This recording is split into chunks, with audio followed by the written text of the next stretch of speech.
Welcome to the Best 5-Minute Wine Podcast. I'm your host, Forrest Kelly. From the seed to the glass, wine has a past.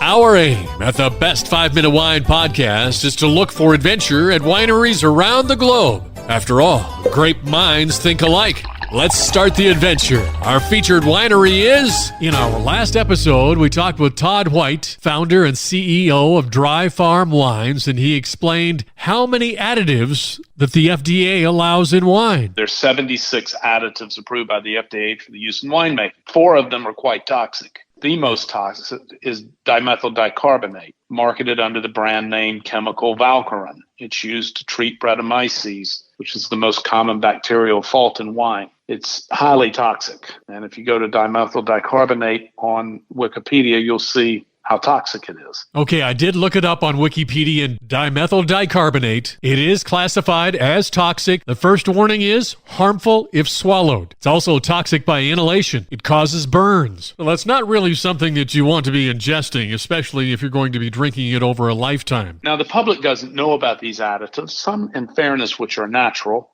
Many are not. The wine industry spends millions of dollars a year in lobby money to keep contents labeling and nutritional information off of wine. So you don't have any idea how much sugar is in the wine you're drinking. To people who care about their health, sugar is a very important thing they want to know about. So our job is education. The wine sells itself. Now that brings up the question at dryfarmwines.com. Because of these strict guidelines, why don't you carry any domestic wines? The reason being is that there are not really any U.S. wines that meet our criteria. And so if you talk about U.S. wines, there are a number of difficult criteria for them to meet. And they're in the order of dry farming. So almost all domestic vineyards are irrigated. Number 2, alcohol. We don't accept any alcohol over 12.5%, and that's lab tested by us. Alcohol stated on a wine bottle is not required by law to be accurate. So we do lab testing for alcohol. So there are virtually no U.S. wines made that are 12.5% or lower in alcohol, virtually none. And then the third most prevalent reason that a U.S. wine wouldn't qualify for our program is cost. So all of our wines sell for exactly the same amount. They're $22 a bottle. There are no U.S. wines that meet our criteria of organic or biodynamic dry farming and alcohol that cost anywhere close to $22.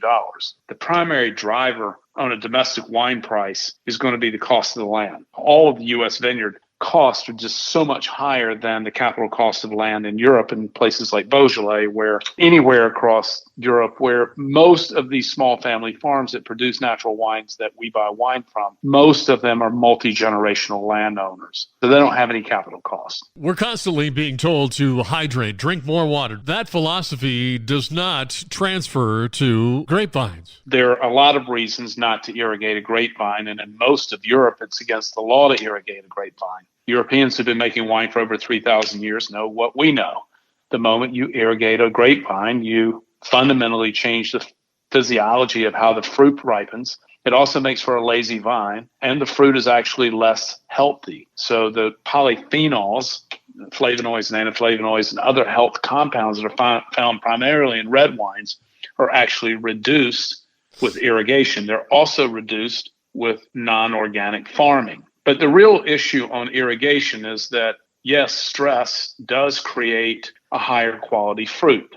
Even people who irrigate know that, because that's the reason that you space vines close together. It's also the reason that you see wine companies, even the ones that are irrigated, will tout hillside fruit. You know, a hillside selection is superior because any fruit that grows on a hillside is under greater stress than that fruit that grows on flat ground, whether it's irrigated or not. So yes, I think everybody universally agrees that stress is helpful in creating a higher quality and character of fruit. But here's the thing, with irrigation, you see it's cheaper and easier to farm using irrigation. It also creates a higher yield and fruit that weighs more.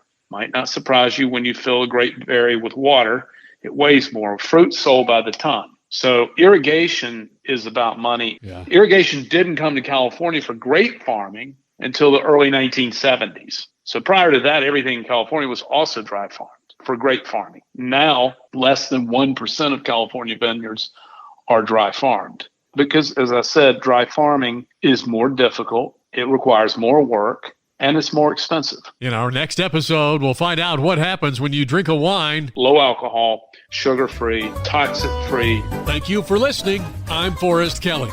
This episode of the Best 5 Minute Wine Podcast was produced by iHizzle. If you like the show, please tell your friends and pets and subscribe. Until next time, pour the wine and ponder your next adventure.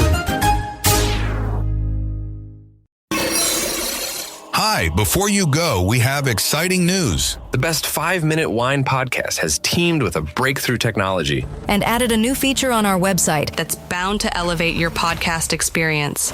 Here is where we need your help. Trying to remember something from an episode? Don't worry.